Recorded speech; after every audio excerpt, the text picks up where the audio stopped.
Buenas noches con todos.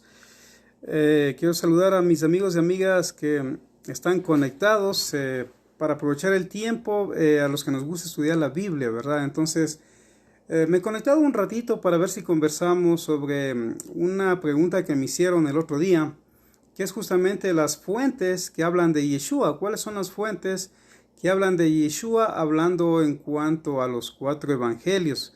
Me refiero que son Mateo, Marcos, Lucas y Juan. Entonces, a ver si en esta pequeña charla podemos compartir un poco, ¿no?, sobre quién es Mateo, quién es Marcos, quién es Lucas y quién es Juan, que son justamente los personajes que se le atribuyen haber escrito estas biografías, por decirlo así, sobre el Yeshua o Jesús, conocido por muchos.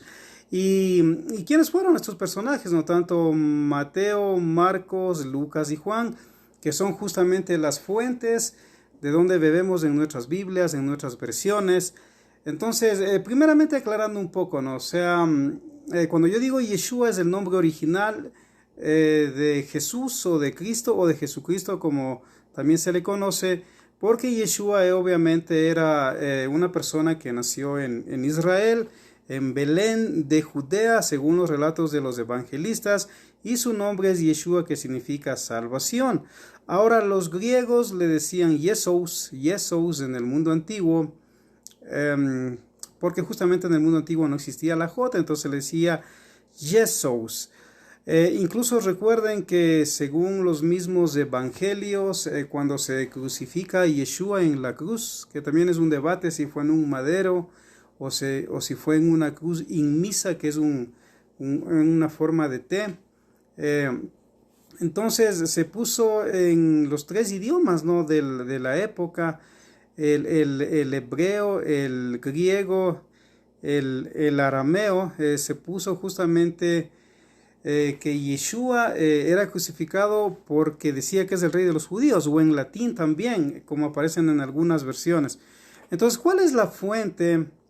¿Cuál es la fuente que nos habla de este Yeshua que nació en Belén, que a los 12 años fue al templo y se les perdió a sus padres y estaba instruyendo, debatiendo con los maestros de la ley?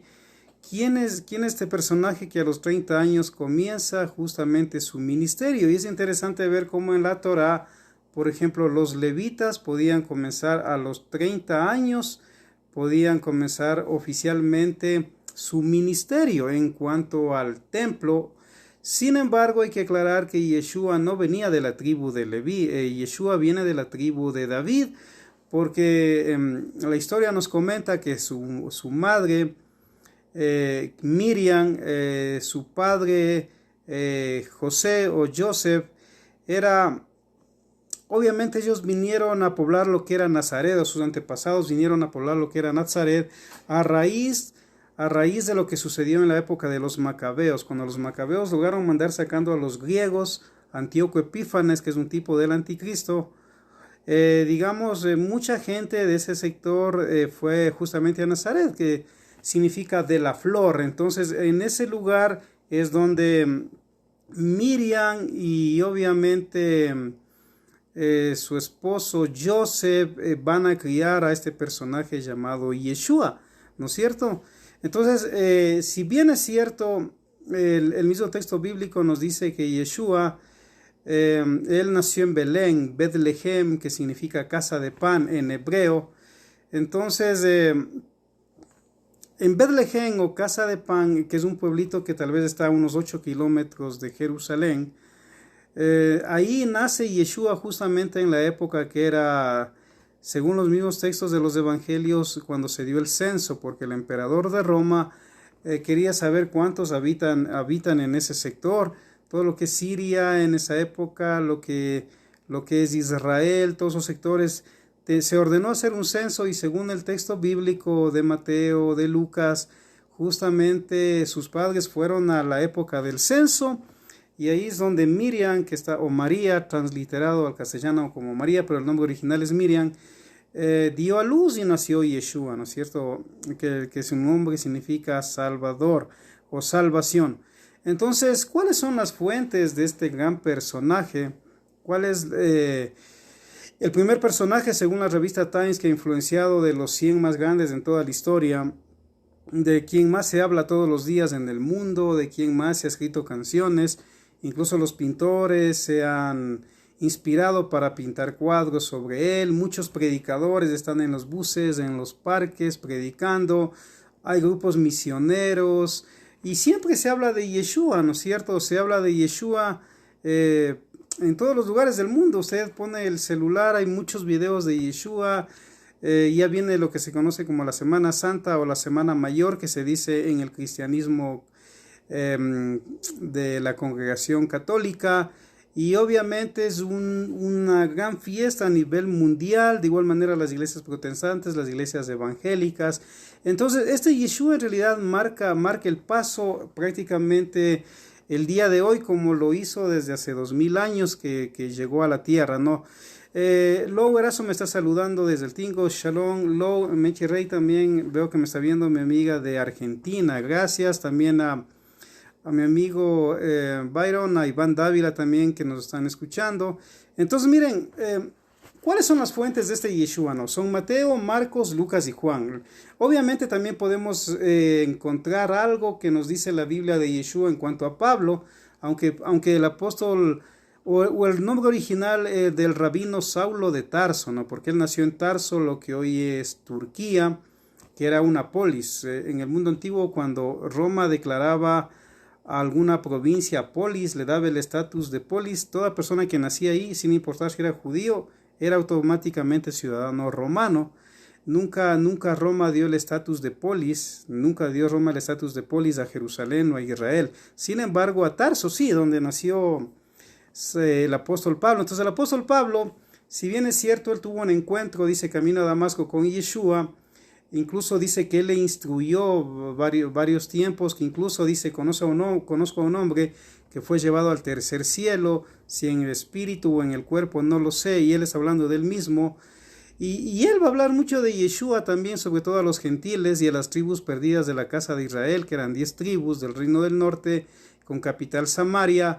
Y él también nos puede revelar ciertas cosas sobre Yeshua, ¿verdad? Pero sobre todo, sin lugar a dudas, los 4 evangelios, Mateo, Marcos, Lucas y Juan. Aún Pedro en sus cartas, algo podemos encontrar tal vez de Yeshua, quizás muy poco. Santiago, el hermano menor de Yeshua, aunque escribe una epístola, no da muchos datos de Yeshua. Al pastor segundo también, Joaquín Yucay, le da mucho gusto por escucharnos. Gracias. A mi amiga Vélez también. Gracias.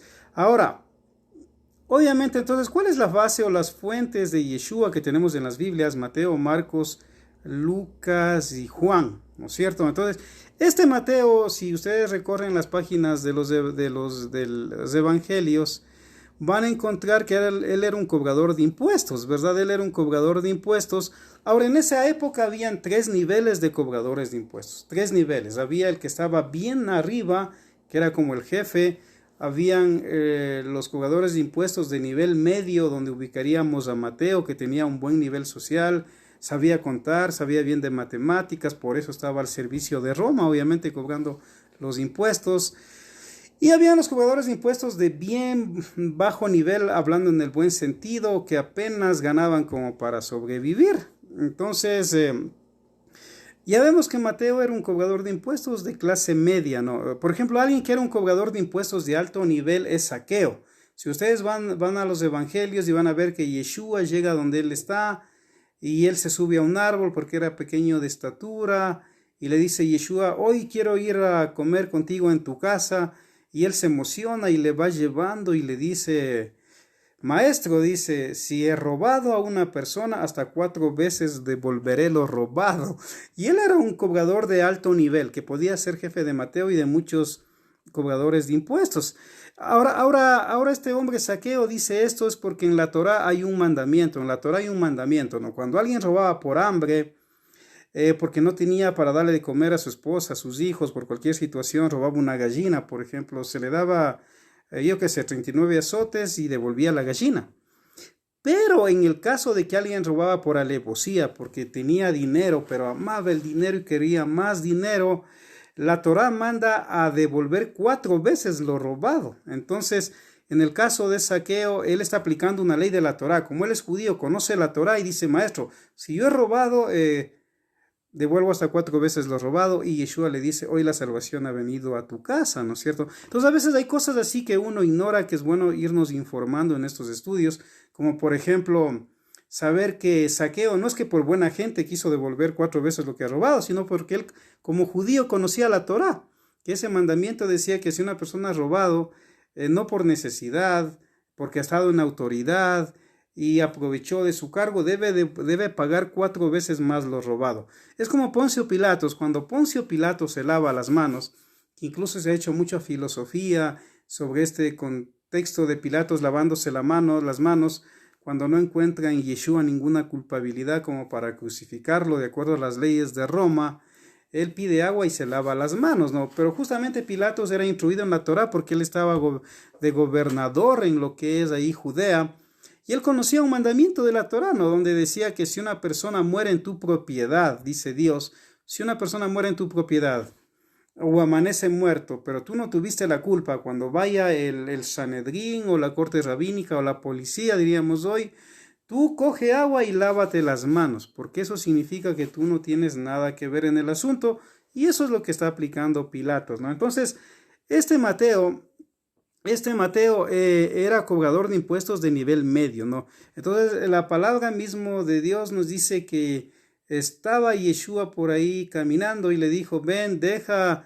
ese puesto, ven y sígueme. Y dice que al mismo momento Mateo dejó su oficio y comenzó a seguirle a Yeshua, ¿no es cierto?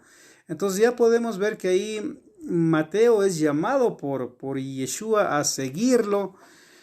Entonces Mateo es una fuente del Evangelio, ¿no es cierto? Por ejemplo, algunos eruditos, algunos teólogos biblistas dicen que Mateo escribió su Evangelio para los hebreos, porque él maneja mucha terminología hebrea, como por ejemplo reino de los cielos, reino de Dios o el Malhud. Entonces, en Israel se hablaba mucho del reino de Dios, todo el mundo esperaba el reino de Dios, aún Yeshua mismo dice en el Padre Nuestro, venga tu reino, hágase tu voluntad, así en los cielos como en la tierra, etc. Entonces vemos que este Mateo escribe su evangelio en verdad con mucha influencia para los hebreos, para el pueblo de Israel, y incluso algunos dicen que el evangelio original de Mateo está escrito en una especie de arameo chalchaco, se conoce así, y otros como Shem Tov, que él fue un judío que vivió por 1870 más o menos, de pronto en lo que hoy es el Asia, el Rusia. Él incluso sacó a la luz el famoso evangelio Mateo de Shem Tov, donde él aclara y otros estudiosos dicen que este Mateo de Shem Tov, llamado por este judío Shem Tov, ellos dicen que era una copia o un evangelio copiado en hebreo, arameo del evangelio original de Mateo, que fue escondido por los rabinos más o menos por el año 80-90 después de Cristo, después de la destrucción del templo, por aquellos rabinos que no aceptaban a Yeshua como el Mesías, ¿no? Entonces vemos que una fuente que nos va a hablar de Yeshua es Mateo, desde su perspectiva. Ahora el otro obviamente es Marcos. Marcos en realidad, él no fue apóstol de Yeshua, Mateo fue apóstol de Yeshua. Marcos en realidad él escribe su evangelio, digámoslo así, sin ser apóstol de Yeshua, porque usted no va a encontrar a Marcos entre los apóstoles de Yeshua. Sin embargo, él narra en su evangelio algo interesante. Dice que cuando estaban celebrando lo que hoy se llama, o muchos le llaman la última cena, otros dicen Pésago, Pascua, hay mucho debate ahí, si celebró Yeshua o no celebró la cena. ¿Cómo es que Yeshua está muriendo cuando se sacrifica el Cordero Pascual entre las 2 tardes? ¿Y cómo es que está celebrando la cena? Hay mucha confusión ahí para muchos. Entonces vemos que este Marco menciona justamente en su evangelio que lleva su nombre, dice que cuando Yeshua fue capturado fue cuando estaban justamente en esa parte de la casa de su madre, según algunos biógrafos, donde estaban celebrando la cena. Y él es el joven que huyó desnudo, según algunos eruditos. Si usted lee el Evangelio de Marcos, dice que cuando van a capturar a Yeshua, hay un joven que huye desnudo. Desnudo en el sentido que él no es que estaba en la cena, él estaba de pronto en su cuarto durmiendo y se asustó y a lo mejor con una sábana se huyó, ¿no es cierto? Entonces Marcos no fue apóstol. De ahí viene Lucas. Lucas, él no es tampoco un apóstol. A propósito, algunos debaten, la mayoría dicen que Lucas en realidad era griego, era discípulo de Pablo, que posiblemente se convirtió a Yeshua en Antioquía, cuando Yeshua hacía los viajes misioneros con Bernabé, su compañero de misiones. Sin embargo, hay una que otra fuente que dice que Lucas, o Hillel, que sería en el hebreo Hillel o Lucas, sí tenía ascendencia de una de las tribus de la casa de Israel, y es muy posible también que eso sea así.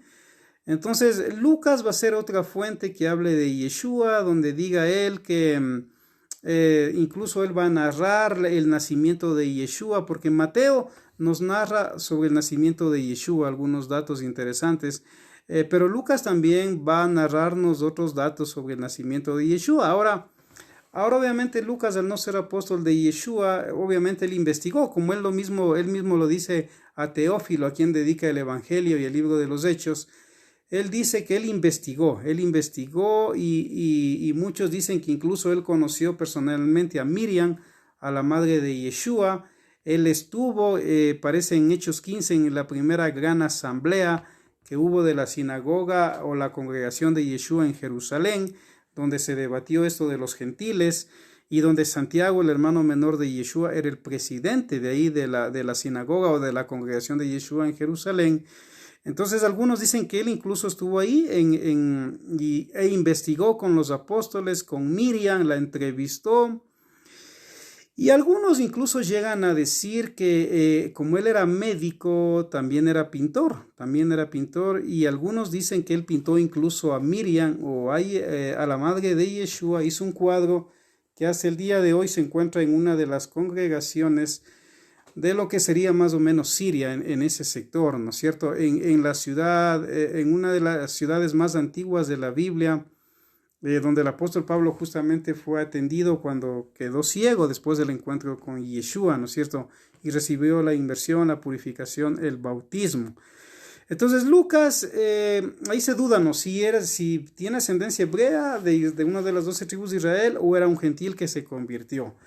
Y el último que aparece de las fuentes de Yeshua en cuanto a los evangelios es Juan, Yohanan o Juan, que este hombre se le llama el más judío de los apóstoles. A él se le llama el más judío de los apóstoles porque justamente cuando él escribe dentro de su evangelio, escribe de una forma bien elegante y al estilo del Pardex. El Pardex es lo que llamaríamos nosotros la escuela de interpretación de Israel de la Biblia. De hecho, hay un dicho que dice que el que estudia el Pardex y el que comprende el Pardex, la escuela de interpretación de Israel de la Biblia, está entrando al paraíso, ¿no? Porque hay que entender que hay muchas escuelas de hermenéutica, hay escuelas de interpretación alegórica mística, hay escuelas de interpretación literal, hay escuelas de interpretación caraítas. Bueno, hay muchos tipos de escuelas de interpretación, ¿no? Pero Juan escribe su evangelio de una manera un poco diferente al estilo de los otros 3 evangelistas. Ahora, Juan, según los mismos relatos bíblicos, tenía mucho poder económico. Él era hijo, de hecho, con su hermano Andrés, si no estoy mal, o Jacobo, que era su hermano. Él era hijo de uno de los hombres más poderosos económicamente en Israel en esa época, que incluso daba muchos impuestos a Roma, que tenía muchos barcos, lo que llamaríamos muchas embarcaciones para la pesca, ¿no? Incluso él es el único que logra entrar cuando le van a hacer el juicio a Yeshua y le permiten entrar al Sanedrín, que ese rato violando incluso la halajá o la ley judía de la época, lo hizo el sumo sacerdote de la época, ¿no es cierto?, llamando solamente a unos pocos. Entonces Juan pudo estar justamente por el poder social y económico que tenía. Incluso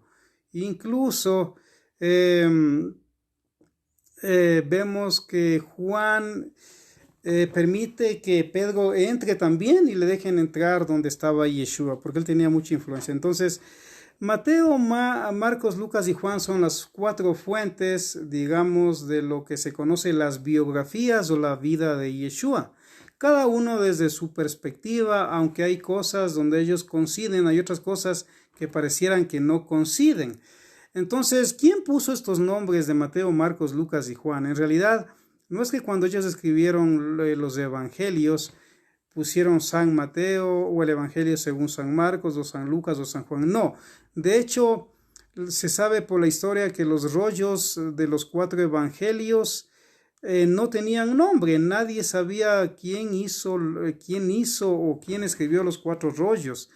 Fue Papías de Hierápolis, un obispo por el año 135, el que dijo: Mateo escribió ese evangelio y le comenzó a llamar San Mateo.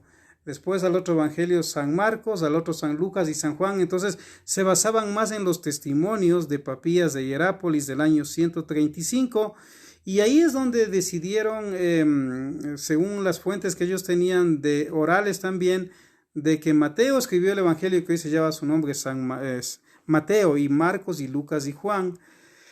Y en el año 180 más o menos después de Cristo, un teólogo de corte romano griego, él dice que estaba con 30 rollos, como más o menos 35 evangelios sobre su mesa, y él no sabía cuáles eran los verdaderos evangelios. Y él dice que hizo una oración y de pronto Dios iluminó los 4 rollos que son hoy Marcos, Mateo, Lucas y Juan, y según él esos son los evangelios verdaderos, y eso se hizo ya común con el tiempo, ¿no? Algunos le creyeron, otros no le creyeron, porque decían: ¿cómo podemos saber que es verdad lo que tú nos cuentas, que los rollos se iluminaron después de lo que tú oraste? O sea, ¿cómo podemos saber? Sin embargo, algunos le creyeron. Entonces Mateo, Marcos, Lucas y Juan comienzan más o menos desde el año 180, no recuerdo el nombre de este teólogo francés, en lo que hoy sería Francia, ¿no es cierto?, que él dijo esto. Entonces, después cuando el cristianismo se hace la religión oficial del Estado, que ahí se le pone San Mateo, San Marcos, San Lucas, San Juan. ¿Por qué? Porque usted debe saber la historia que en Roma normalmente era muy común canonizar en sus religiones. Cuando se creía que alguna persona era santa, era muy común canonizarle. Incluso cuando usted escuche San Patricio, San Diego, yo que sé, cualquier nombre, usted ya sabe de qué escuela viene eso de santificar a los personajes. Es Santa María, Santa Lucía. Entonces en realidad viene de la escuela de Roma, ¿no? Entonces ahí en Roma es donde se le puso San Mateo, San Marcos, San Lucas, San Juan.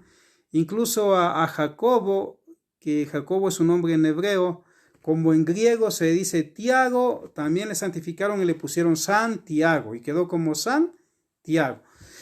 Entonces, digamos, ahí es donde nacen los nombres a los 4 evangelios que le ponen, de los muchos que habían, porque en ese tiempo habían evangelios que hoy se les considera agnósticos o gnósticos, es decir, evangelios como por ejemplo el evangelio de Judas, que obviamente al cristianismo no gusta, porque ahí en ese evangelio Judas es un héroe y le revela a Yeshua cosas que solamente a él le revela, y le manda pues a que haga lo que tenga que hacer, porque así a Dios lo ha predestinado, y Judas va a ser premiado. Entonces el evangelio de Judas, que fue muy polémico cuando se descubrieron sus rollos, incluso lo vendieron bien caro a una universidad de los Estados Unidos, a pesar de que ya estaba muy roto, que demoraron como 1 año o 2 años los eruditos juntando los pedazos del papiro. Entonces había el evangelio de Judas, había el evangelio de Tomás. Bueno, muchos de esos evangelios se encontraron en Nag Hammadi, en lo que es Egipto, un poquito después o más o menos por la época cuando se descubrieron los rollos del Mar Muerto, ¿no es cierto? Entonces ya habían varios evangelios. Recuerda que en griego evangelio significa buenas noticias, dentro de la perspectiva griega. Entonces ahí es donde se define que estos 4 personajes son los que escriben los evangelios. Se les ha llamado a Mateo, Marcos y Lucas los evangelios sinópticos, ¿no? Los evangelios sinópticos porque hablan de cosas muy parecidas, ¿no? Cosas muy parecidas, aunque una que otra cosita varía, uno que otro dato varía, que un evangelio tiene y el otro evangelio no tiene. Sin embargo, en su 60-70% hablan de cosas comunes. Sin embargo, el evangelio de Juan no se le considera un evangelio sinóptico porque el evangelio de Juan es visto desde otra perspectiva, ¿no? Como más un evangelio que vendría del cielo a la tierra. Dentro de las aulas teológicas se estudia así, mientras que Mateo, Marcos y Lucas son evangelios más, digamos, terrenales. Al evangelio de Juan se le ve como que fuera un evangelio celestial. Incluso le apodaban el evangelio del águila en la época de los padres de la iglesia, porque decían que viene trayendo un mensaje del cielo a la tierra, mientras que los otros evangelios eran más mensajes terrenales.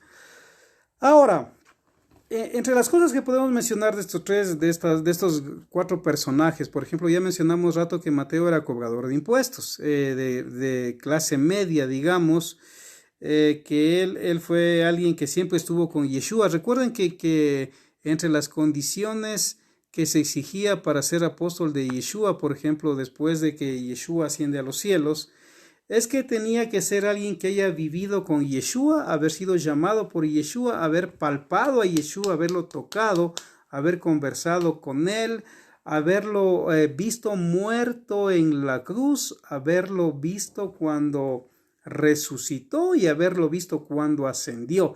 Esos son los requisitos que en Hechos capítulo 1 pone el apóstol Pedro para nombrar al apóstol que va a ir en lugar de Judas, que se ahorcó, según uno de los evangelios. En otro evangelio es que se cayó y se le reventó las entrañas. Entonces hay 2 posiciones ahí de los evangelistas, ¿no? Entonces, digamos, esos 4 evangelios también difieren en ciertas cosas, que es también lo que quiero algo mencionar, aprovechando que ya viene Pésago, lo que viene Pascua, ¿no? Entonces, por ejemplo, cuando usted coge los evangelios y los analiza, los compara, va a ver en algunas partes como que Yeshua sí celebra la Pascua, en otro evangelio como que no celebra la Pascua, ¿me explico? Y son apóstoles de Yeshua en el caso de Mateo y Juan. En el caso de Marcos y Lucas no fueron apóstoles.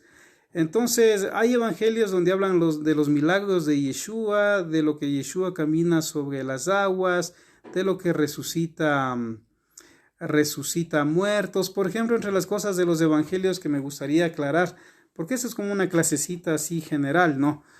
Básica. Entonces me gustaría aclarar algunas cosas. Por ejemplo, el traductor de la Biblia ya el año 406, San Jerónimo, o Jerónimo de Estridón, conocido como San Jerónimo, él cuando da luz la Biblia por primera vez a latín, la primera Biblia oficial completa a latín, aunque ya había otra Biblia, pero le faltaba algunos textos en el Imperio Romano.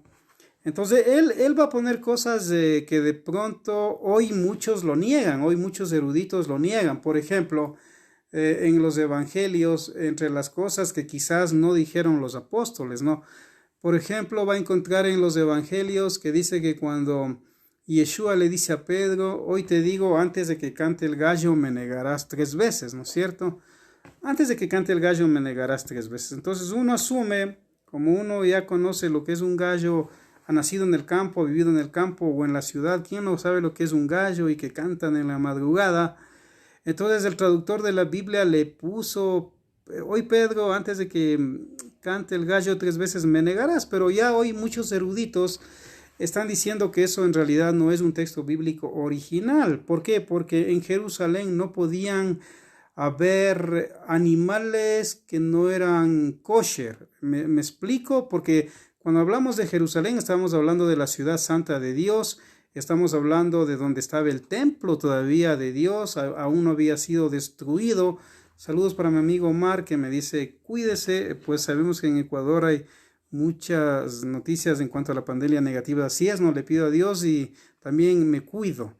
Gracias. Entonces ahí en realidad ya los eruditos están diciendo, ¿no? Que esto no es que habían gallos en Jerusalén. ¿Por qué? Porque en Jerusalén, por ejemplo, no podía haber cerdos. De pronto usted puede pensar que habían cerdos en Jerusalén. De pronto a alguien se le ocurría tener cerdos en Jerusalén, una carnicería donde mataba cerdos y ponía cerdos.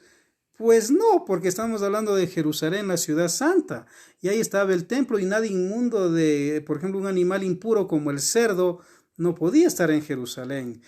No es que habían personas ahí, por ejemplo, con perros o paseando perros en Jerusalén, no, porque estamos hablando de la ciudad santa, entonces no es que por ahí podía haber, yo que sé, camarones o algún negocio con camarones o con cangrejos, no podía haber ese tipo de animales o seres que son considerados inmundos para comer, porque son seres creados que son útiles, sí, de acuerdo al plan de Dios en cada área en lo que hacen.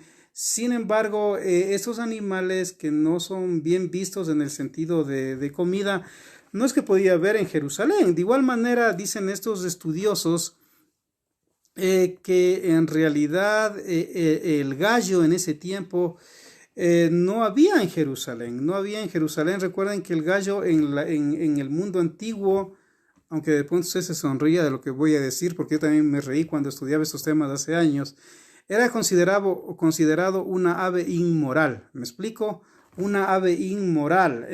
Por eso es que incluso de las aves que Dios permite sacrificar en el Mishkan o en el templo, tabernáculo o templo, dice tienen que ser tórtolas o palomas, porque son animales desde la perspectiva bíblica puros, que incluso si su pareja muere, pues ellos se quedan sin otra pareja y mueren solos. Entonces, en el tabernáculo no estaba autorizado sacrificar gallos, por ejemplo, pero sí tórtolas o palomas. Entonces, en el mundo antiguo, aunque usted no lo crea, no había, aunque la gallina o el gallo, si de acuerdo a la Biblia, sí se puede comer, siempre y cuando sea lo natural, que se críen a lo natural.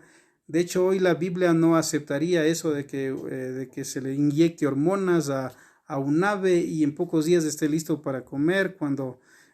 Aquí hablamos desde lo natural, desde que el gallo llega a su edad o la gallina.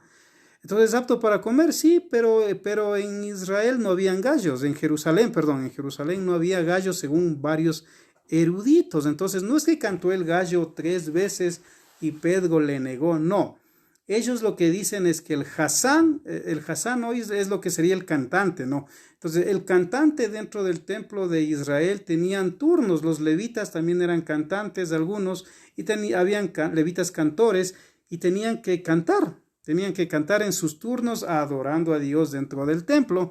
Entonces, en realidad, dicen estos eruditos que Yeshua lo que le dice a Pedro es, cuando el Hasán cante o el cantor cante 3 veces, o antes de que cante 3 veces el Hasán, tú me negarás 3 veces, ¿no? Entonces, ese es un dato interesante que les quiero compartir, libre de que usted lo acepte o no lo acepte, pero el traductor de la Biblia, entre comillas, parece que le puso gallo para que de pronto en Roma la gente entienda, porque ahí sí sabían lo que era un gallo. ¿Por qué?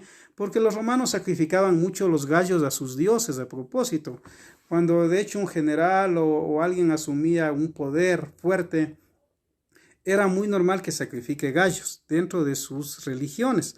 Ahora, otras cosas que los evangelistas Mateo, Marcos, Lucas y Juan de pronto no hubieran dicho, según algunos eruditos también, es que en la época de Yeshua, en la religión de Mitra, lo que es el mitraísmo en Roma, el mitraísmo es una religión que vino con los persas, ¿no? Muchos soldados persas que estaban al servicio de Roma, y ellos pusieron entre los soldados, se hizo muy común el mitraísmo. Entonces, Dentro de esa religión de Mitra era muy normal que cuando habían sus cuestiones religiosas de culto, celebraban una comida donde primero comían el pan y después tomaban el vino, me explico. Entonces primero era el pan, comían y luego el vino.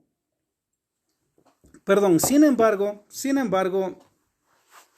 siempre en Israel, si usted investiga bien hasta el día de hoy, siempre que había una fiesta o alguna celebración o una cena, primero era el vino, primero se tomaba el vino y luego se comía el pan en el contexto bíblico. Hasta el día de hoy, por ejemplo, en Israel, si usted va a una sinagoga o en Kabbalah Shabbat, primero se toma el vino, lejaim, por la vida, el vino, y luego va el pan, el halol, el pan. Entonces, dicen estos eruditos que en verdad ahí es bien raro que de pronto ellos, siendo judíos, hayan puesto que Yeshua primerito cogió el pan, lo parte y después el vino al estilo de Mitra. Me explico que era una costumbre de muchos soldados en Roma. Entonces parece que ahí hubieron varios cambios en la traducción de la Biblia o varias interpolaciones, se atreven a decir algunos incluso, que de pronto no son originales del texto bíblico, ¿no? Entonces Mateo, Marcos y Juan, sobre todo al ser judíos, estos eruditos no le hallan tan lógico que hayan puesto que el gallo va a cantar 3 veces cuando ellos sabían que era un Hasán el que cantaba, porque en el templo, en Jerusalén, no podía haber gallos. Hoy, por ejemplo, aquí donde uno vive, de pronto, si un vecino quiere criar un gallo, pues puede hacerlo, o sea, aquí no hay problema, pero en el templo de Israel, en Jerusalén, no podía haber gallos, eso está claro. No podía haber perros. No tengo nada contra los perros, a mí de hecho me gustan tener perros, me gustan los gatos, pero en el templo no podía, porque Jerusalén era la ciudad santa, no podía haber cerdos, no podía haber liebres, no es que podían haber conejos, no es que podían haber cuyes, me explico, o sea, esos animales no podía haber dentro de la ciudad santa. Ahora, entre las cosas que también estos evangelios nos narran de Mateo, Marcos, Lucas y Juan, que a propósito, si es que fuera así que Mateo, Marcos, Lucas y Juan los escribieron, que de pronto es así por la tradición, obviamente también podemos encontrar cosas interesantes, ¿no? Cuando dice ese famoso texto de Mateo donde Yeshua dice, y Pedro, Cefas, ¿quién dice la gente que eres tú? Saludo para la hermana Flor también. Entonces, ¿quién dice la gente que eres tú? Algunos dicen eres Elías, que era de venir, y bueno, otros un gran profeta, y de pronto Pedro dice, no, tú eres Yeshua, el Hijo del Dios viviente. Y él dice, bueno, Pedro, sobre ti edificaré mi iglesia, mi eclesía. Entonces también los eruditos dicen de pronto, ¿cómo Mateo pudo haber puesto una palabra griega? Cuando él habla judío, está hablando con judíos. ¿Y cómo es que Mateo va a decir, Pedro, sobre ti edificaré mi iglesia?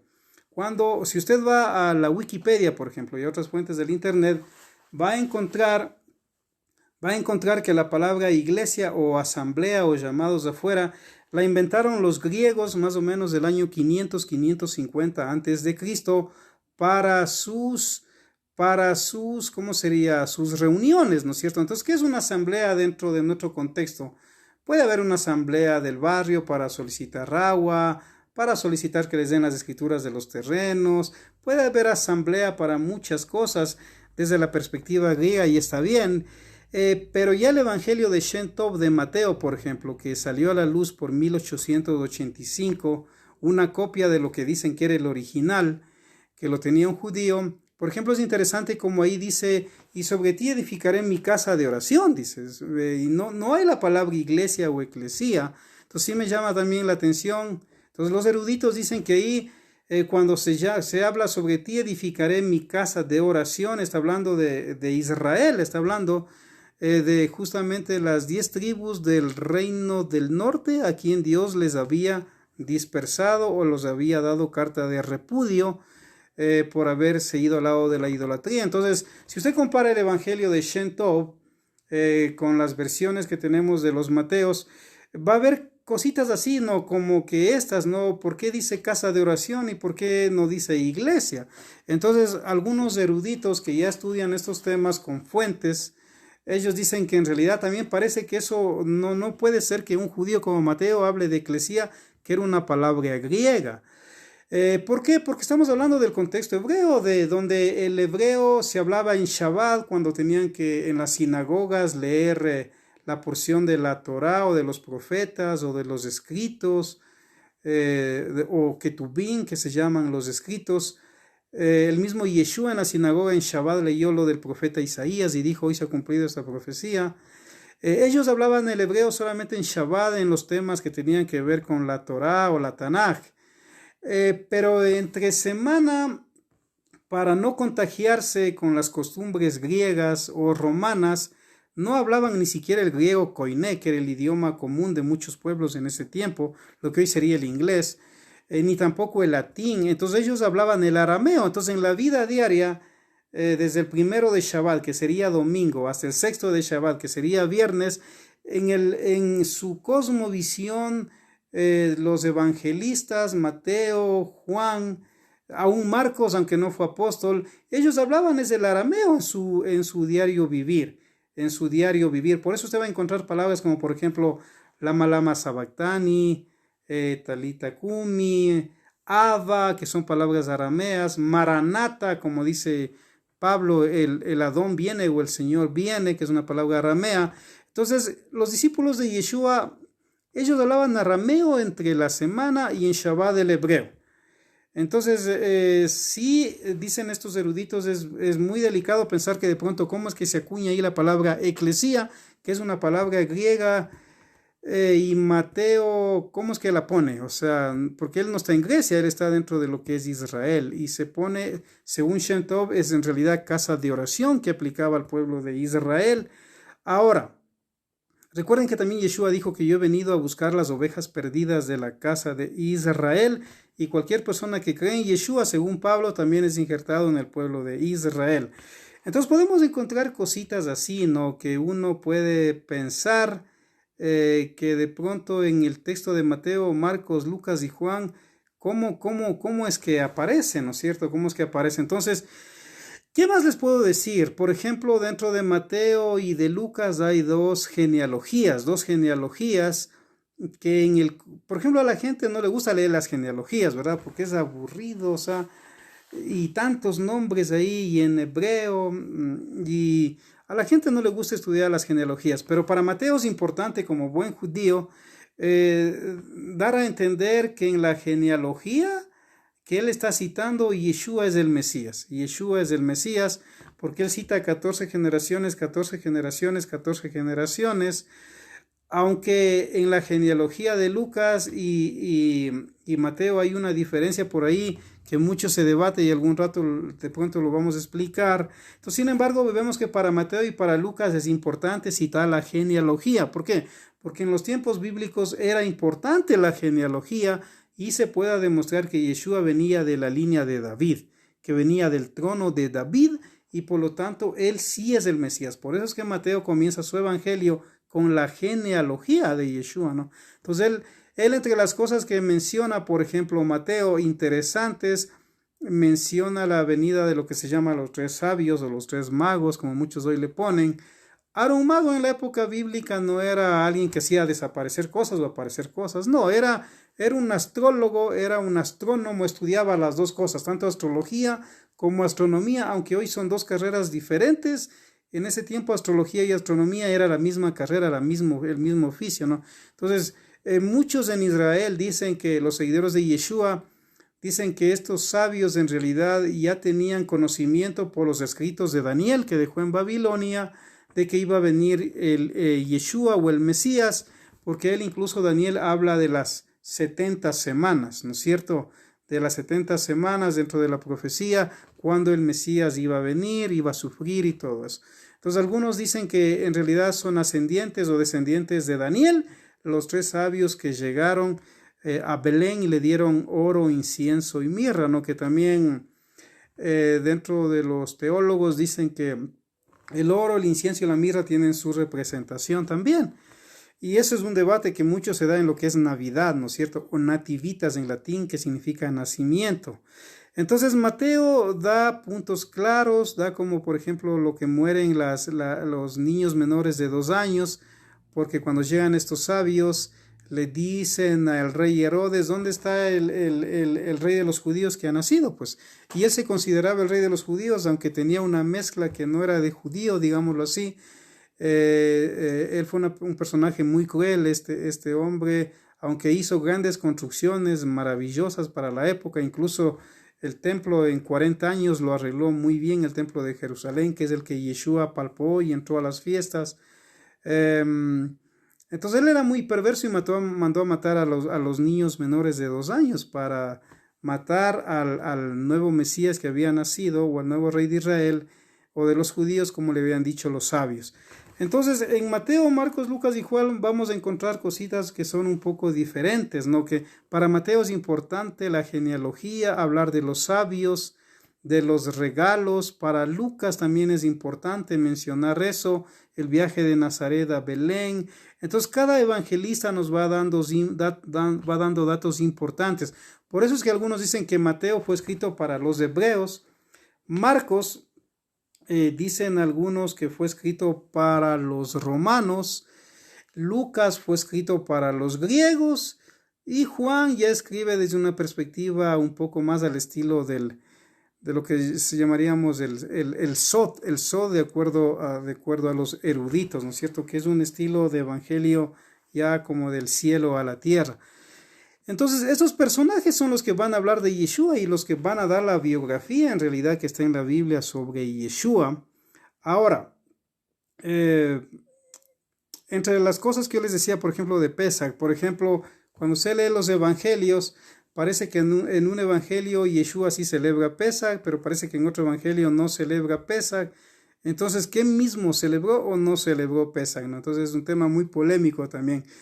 Pero les puedo dar algunos datos que de pronto le puede ayudar a usted a comprender, libre de que los acepte o no lo acepte. Entonces, en la época de Yeshua, los evangelistas narran justamente que antes de que Yeshua muera, obviamente, él manda a hacer compras o dice que preparen todo para celebrar Pesach. Recuerden que el 14 de Aviv es una fiesta ordenada en la Torá. Entonces, Yeshua como buen judío tiene que cumplir con sus apóstoles. Entonces, ¿Yeshua celebró o no celebró Pesach, ¿no? Entonces, aquí podemos ver que en algunos evangelios pareciera que sí celebró, pero en otros evangelios pareciera que no celebró. Entonces, algunos datos interesantes que les quiero dar. Por ejemplo,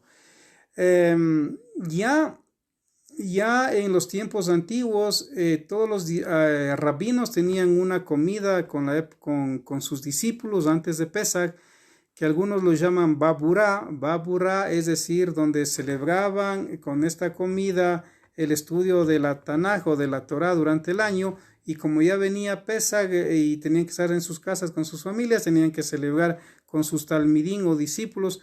Esa es una fuente. Otra fuente, también otro punto importante, es que en la época de Yeshua entre los fariseos y los saduceos habían muchas polémicas. Recuerden que los saduceos eran los que servían en el templo. Los fariseos eran los doctos, los letrados, los escribas. Entonces los saduceos, ellos decían que hay que matar el cordero pascual el 14 y comerlo el 15. ¿Me explico? Los saduceos. Pero los fariseos decían, no, porque si ustedes los saduceos matan el cordero pascual el 14 y lo comen el 15, están violando la Torá. Entonces, no pueden violar la Torá. Pero los saduceos decían, no, es que la orden de Hashem es matar el cordero el 14. Entonces, en cambio, los fariseos mataban el cordero el 13 para poder comerlo el 14. Entonces, es interesante, por ejemplo, ahí un dato interesante, ¿no? Que ya los saduceos en la época de Yeshua, ellos podían celebrar 2 Pascuas. Entonces, los fariseos se comían el cordero pascual el 14 de Aviv y los saduceos el 15 de Aviv. el 15 de Abib, porque decían, nos manda la Torá a matar el cordero el 14 y lo comemos el 15. Pero los saduceos decían, no, estás violando la Torá, hay que matarlo el 13, hay que asarlo el 13 y comerlo el 14. Entonces ahí encontramos otro dato interesante, que otra ponencia que había entre los saduceos y fariseos. Otro punto interesante es que también en ese tiempo, como no eran los calendarios exactos como hoy, y recuerden que en la Biblia para Dios el día comienza al ocultarse el sol, no a la medianoche como para el emperador romano, sino cuando se oculte el sol. Entonces, por ejemplo, para Dios hoy ya es otro día, ya, pero en el contexto gregoriano nosotros seguimos en jueves hasta medianoche, pero para Dios hoy ya es viernes, por decirlo así.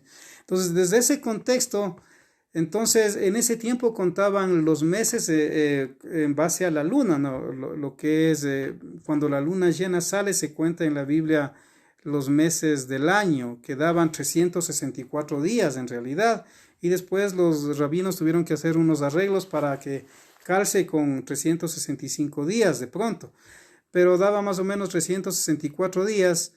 Entonces, a veces había un error, podía haber un hierro, porque ahí tenían que haber testigos que eran eruditos en esto de contar los días, y tenían los testigos que decir que ya está la luna llena, ir al Beidín, a la corte legal, y el Sanedrín aprobaba y decía, ya tal fecha es Pesaj. ¿Me explico? Pero había años donde no se estaba seguro de esto de la luna llena. No se estaba seguro de la luna llena y el Beidín podía decir, no, ahorita estamos confusos, no sabemos mismo cuándo cae el 14 de Abib o de Nisan, así que para no errar, vamos a celebrar 2 días Pesaj. ¿Me explico? Entonces, esos datos, por ejemplo, que hoy se desconoce, son interesantes porque nos dan luz. Entonces, no podemos saber en la época de Yeshua qué pasó en ese sentido. Ahora, también en la época de Yeshua les doy un dato interesante. Por ejemplo, hoy se habla mucho del Seder de Pesaj, ¿no? De hecho, en Israel, en las comunidades ortodoxas, en las comunidades de pronto reformadas también de Israel, que ya las hay, en las comunidades que son conservadoras, que tienen diferentes postulados, aún los grupos mesiánicos que creen en Yeshua y siguen celebrando la fiesta. Entonces ellos tienen lo que se llama un Seder. ¿Qué es un Seder? Es una palabra en hebreo que significa orden de Pesaj en este caso, ¿no? Entonces, normalmente hay 10 pasos a seguir dentro del orden de Seder. Normalmente, por ejemplo, en Israel, entre los ortodoxos, aún en los conservadores y algunos mesiánicos incluso toman eso y celebran en base a ese Seder su Pesaj, ¿no? No es que esté mal, no, pero si nos vamos un poco al contexto histórico, en la época de Yeshua no había un Seder de Pesaj al estilo que hoy tenemos, hay que ser bien honesto en estos casos. No había un Seder de Pesaj como hoy lo tenemos. Eso ha ido a través de los siglos, sobre todo en la edad medieval, es que se ha ido añadiendo ciertas cosas al orden de Pesaj. Entonces, en la época de Yeshua, lo que sí estamos claros, por ejemplo, es que había las 4 copas de vino. Entonces, en la Torah lo que dice Hashem, dice que el 14 de Abib se debe comer el cordero asado, no hervido, cuidado, ni frito, no, asado. Tiene que también comerse el pan sin levadura, que era redondo, no cuadrado en ese tiempo. Ahora es cuadrado en algunas congregaciones. Y tenía que ser las hierbas amargas, ¿no es cierto? Las hierbas amargas. Entonces en la Torah está escrito que tiene que ser el cordero, tiene que ser el pan sin levadura y las hierbas amargas. Eso es lo que dice la Torah. Entonces ahí no vemos un ceder en el sentido que Dios le dé un ceder al pueblo de Israel. Eso se ha ido desarrollando con el tiempo. De hecho, el sándwich, por ejemplo, que hoy lo conocemos nosotros, ¿no? ¿Quién nos ha pegado un sándwich de queso, un sándwich con carne o con tomate o con mermelada o mantequilla? Pero el sándwich lo inventa Hillel. Hillel, más o menos en el año 80 antes de Yeshua, para que se le ubique, que fue el gran maestro Hillel, contemporáneo de Shammai, el otro gran maestro de la Torá de esa época, o los pares, o los sugod, como se dice en la ley de la época hebrea. Él es el que inventa el sándwich. Es decir, coger 2 panes y meter ahí las hierbas amargas, porque a mucha gente comer las hierbas amargas le costaba. ¿Por qué? Nosotros comimos las hierbas amargas el otro año, pero tal como es. Y créanme que eso yo creo que aún al mismo coronavirus le mata de una. Es bien fuerte porque le recuerda la esclavitud. Entonces a mucha gente le costaba eso. Entonces él va a crear el sándwich, donde se pone esas hierbas amargas bien fuertes en 2 panes y se comen. Entonces ya podemos ver ahí, por ejemplo, algo interesante, un dato interesante histórico. Y ya podemos encontrar que incluso habían esto de las 4 copas. De las 4 copas, y una de las 4 copas de vino tenía que justamente ver con el Mesías. Y algunos dicen que cuando Yeshua levanta una de esas copas que justamente tenía que ver con el Mesías, se refiere a él, ¿no es cierto? Entonces, el Seder de Pesaj en realidad, libre a los amigos y amigas que quieran celebrar, hermanos y hermanas, está bien si quieren hacerlo. Solo les doy esta información. No es que había un Seder de Pesaj al estilo como hoy hay.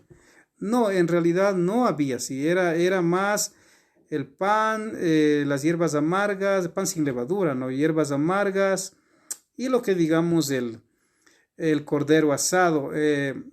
Yo les leía el otro día en un tema que me fue muy polémico cuando di una clase justamente de Pesaj el día martes a los estudiantes para pastores en vivo en Facebook.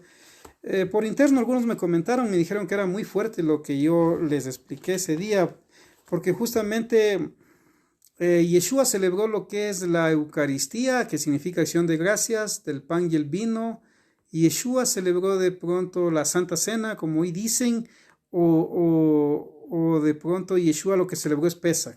Entonces podemos ver, por ejemplo, que hoy algunas congregaciones cristianas celebran lo que es la Eucaristía, donde el pan y el vino se convierte de una manera mística en el cuerpo y la sangre de Yeshua o de Cristo, no, de acuerdo a esta teología. Sin embargo, yo ya les expliqué rato algo interesante, ¿no? Que en Israel nunca se daba primero el pan y después el vino, no. Siempre se daba primero el vino y después el pan. Entonces sí es medio raro ver cómo primero se da el pan y luego se da el vino, como que no calza dentro de la cultura de Yeshua y del pueblo de Israel. Otros después crearon o interpretaron que Yeshua creó una nueva comida que es la Santa Cena, no. Pero en realidad vemos que no es así. Y aunque este estudio no tiene mucho que ver con el del martes, pero quiero volverles a leer la carta de Polícrates de Éfeso, ¿no? ¿Qué es lo que él le dice a Víctor de Roma en el año 185 después de Cristo sobre este punto de Pesaj, ¿no? Si celebraban o no celebraban los seguidores de Yeshua Pesaj el 14 de Aviv, a pesar de que Yeshua ya había ascendido a los cielos y tenía sus congregaciones. Entonces él va a citar Polícrates de Éfeso lo siguiente, ¿no? A Víctor, que era el obispo de Roma. Y esto está citado en una de las cartas de Eusebio de Cesarea, que es el primer gran historiador de la iglesia, en su libro 5, capítulo 24, del 2 al 8, en su historia eclesiástica, lo que voy a leer. Entonces, él dice, Eusebio de Cesarea dice que Polícrates de Éfeso era uno de los obispos del Asia y se negaban a aceptar la costumbre que estaba saliendo en Roma de celebrar la Eucaristía con el pan y el vino. Entonces aquí él le va a comentar, porque Víctor había mandado varias cartas pidiendo que las congregaciones celebren al estilo de Roma, aunque Roma todavía no era el cristianismo la religión oficial del Estado, todavía no, pero tenía ya gran influencia en el mundo cristiano. Entonces aquí Polícrates de Éfeso dice: nosotros celebramos intacto este día de Pesaj sin añadir ni quitar nada, porque también en Asia existen grandes luminarias que resucitarán el día del Señor cuando venga en los cielos con gloria. Y además dice, este Juan que reposó en el pecho del Adón, o sea, de Yeshua, y que fue maestro de Policarpo, obispo de Esmirna y mártir, Sagasis, obispo de la Odisea, el bienaventurado Papirón, Mellington, que en todo vivió conforme al Espíritu Santo, seguían esta regla de fe de celebrar Pesaj. Dice, yo, hermanos, dice, con mis 65 años en el Señor, y he recorrido las Escrituras y he conocido a muchos No me asusto de los que tratan de impresionarme. ¿Qué está diciendo aquí? Yo he conocido las escrituras, he conocido grandes predicadores. Entonces dice, los grandes obispos del Asia, que son muchos, siguen celebrando Pesaj el 14 de Aviv. Y no me impresiono, dice, con lo que ustedes, en otras palabras, comentando, están diciendo. Y sigue diciendo la carta, ¿no? Todos estos obispos celebraban la Pascua el 14 o la luna 14, conforme al Evangelio, y no transgredían, sino que seguían la instrucción de la fe. Y yo mismo, Polícrates, igual que mis antepasados, 7 obispos que me precedieron, yo celebro la Pascua el día cuando el pueblo desterraba el fermento. Entonces, ¿qué está diciendo aquí Polícrates de Éfeso? Que a pesar de que su comunidad seguía a Yeshua, o como sea que usted le quiera poner, mesiánicos, los nazaritas, los del camino, los cristianos, él dice que los cristianos o los del camino, los nazaritas del Asia, ellos siguen la costumbre de celebrar el 14 de Aviv, la Pascua, el día cuando el pueblo desterra el fermento. Ahora, ¿qué quiere decir desterrar el fermento? Porque en la Torah dice Dios que ese día de Pascua no puede haber nada con levadura en la casa ni en la mesa. Incluso después de la Pascua comienza la siguiente fiesta, que es panes sin levadura.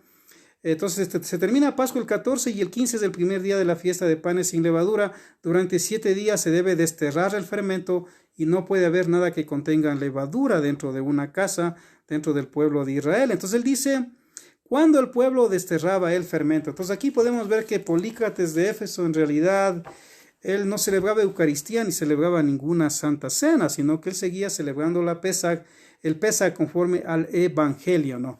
Entonces podemos encontrar cosas así interesantes si le vamos a leer bien lo que es Mateo, Marcos, Lucas y Juan. Mateo, sin lugar a dudas, escribió su Evangelio en hebreo o arameo. Algunos dicen que Marcos, Lucas y Juan escribieron en griego, pero también eso es muy debatible, porque posiblemente los originales de ellos también fue escrito en hebreo, porque recuerden que eran judíos, a excepción de Lucas que parece que fue griego, ¿no es cierto? Lo que pasa es que Nerón, cuando él mandó a destruir el cristianismo en Roma, culpó a los cristianos de haber incendiado Roma, cuando él en realidad en su locura, porque Nerón se creía poeta, se creía músico, se creía cantante. Él, mientras recitaba una poesía, incendió Roma y después, cuando se dio cuenta del error, culpó a los cristianos. Entonces, la historia de Roma ahí nos dicen que ahí es donde él da la orden y matan a Saulo de Tarso decapitado. Él estuvo preso en la cárcel llamada Mamertina, Saulo de Tarso o el apóstol Pablo. Y justamente cuando Nerón le culpa a los romanos, mata las cabezas culpa a los que hoy diríamos los del camino o los cristianos, manda a matar a sus líderes, a quemar sus libros también, y ahí es donde muchos dicen que posiblemente fueron quemados los originales de los evangelistas. También después Domiciano, otro emperador romano, mandó a quemar muchos textos y otros emperadores más. Entonces posiblemente lo que sobrevivieron fueron textos griegos que fueron copias de otro texto griego, de algún otro texto griego que posiblemente fue copiado del texto hebreo. A eso me refiero, ¿no? Entonces, ahí podemos ver datos interesantes. Por ejemplo, en la historia de Roma, que también nos da luz sobre esos temas, Pablo muere decapitado porque como él era ciudadano romano, la ley romana decía que un ciudadano romano que se vaya contra Roma no puede ser crucificado. Porque es ciudadano romano, entonces muere decapitado, como efectivamente murió Pablo. Y Pedro, como él no era ciudadano romano, él sí muere crucificado. Ahora la historia nos dice que él pidió ser crucificado al revés, porque no se consideró digno de morir como su maestro, y cada vez que se acordaba, cuando lo negó, dice que lloraba tanto que aún las lágrimas hicieron una especie de juncos en sus mejillas. Eso dice ciertos datos de la historia romana, sea verdad o no sea verdad. Lo que sí sabemos es que de pronto Pedro le negó a Yeshua no cuando cantó un gallo, sino cuando el Hasán estaba cantando, el cantor de Israel, porque en el templo tenían que haber cantores, entonces no podía haber dentro del pueblo de Israel, en la ciudad santa, gallos o cerdos o perros o animales que de pronto no se permitía. No sé si quedó claro, esto fue una idea más o menos para que tenga una de los evangelios que son Mateo, Marcos, Lucas y Juan, que los autores no es que ellos pusieron su firma y dijeron yo escribí este libro. Hoy es muy normal que una persona que escribe un libro ponga su firma de responsabilidad, pero en esos tiempos no era así. En esos tiempos lo hablado era mejor que lo escrito incluso. Entonces usted va a encontrar que Sócrates nunca escribió nada, Yeshua nunca escribió nada. Entonces, en el mundo antiguo se consideraba lo hablado más importante que lo escrito. Hoy es al revés, se considera lo escrito más importante que lo hablado. Pero Mateo, si es que él escribió este evangelio, él nos da datos interesantes. De igual manera, Marcos, Lucas y Juan, ellos nunca pusieron sus nombres. De pronto lo pusieron después en base a la tradición oral, investigando quiénes escribieron. Eso, mis queridos amigos, esto ha sido un pequeño estudio sobre Mateo, Marcos, Lucas y Juan, alguna de sus diferencias, esto de Pesach, ya que viene Pesach, para que tenga algunos datitos también, si Yeshua celebró o no celebró Pesach, cómo hay que hacerlo. Aún les comento, dentro de Israel, aún en Pesach, la vajilla que se tiene que usar es nueva, ¿no? O una vajilla importante, porque se va a celebrar una gran fiesta. Muchos van, hierven mucha agua y le meten todos los trastes ahí y le sacan kosher, como dirían ellos. ¿Por qué? Porque de pronto puede haber algo de hametz ahí en esa vajilla, me explico, o en esas ollas, de pronto cocinaron algo que tenía levadura antes, entonces tienen que purificarlas y en agua hervida ellos las lavan bien y las pasan. Algunos, otros prefieren usar una vajilla nueva o ollas nuevas. ¿Por qué? Porque no puede estar durante Pesach y durante los 7 días de los panes sin levadura, que es otra fiesta, no puede haber nada de levadura dentro de la casa. Tiene que sacarse fuera de la casa. Como datos interesantes, por ejemplo, si alguien del pueblo de Israel compró un sartén donde siempre freía carne, pero de pronto algún rato le utilizó ese sartén para poner leche por alguna razón, va donde el que purifica los sartenes y le dice, no te puedo hacer kosher para que vuelvas a usarlo para carne porque ya lo usaste para leche. Lo que sí te lo puedo hacer es kosher para que sean para los lácteos, pero no para la carne, ¿no? Entonces eso es otro estudio inmenso, eso sobre la comida de acuerdo a la halajá de Israel. Esos, mis queridos amigos, que el Eterno les bendiga y si el Eterno lo permite nos veremos quizá mañana en otro estudio de la palabra del Eterno y en Shabbat a las 11 de la mañana. Amén. Shalom.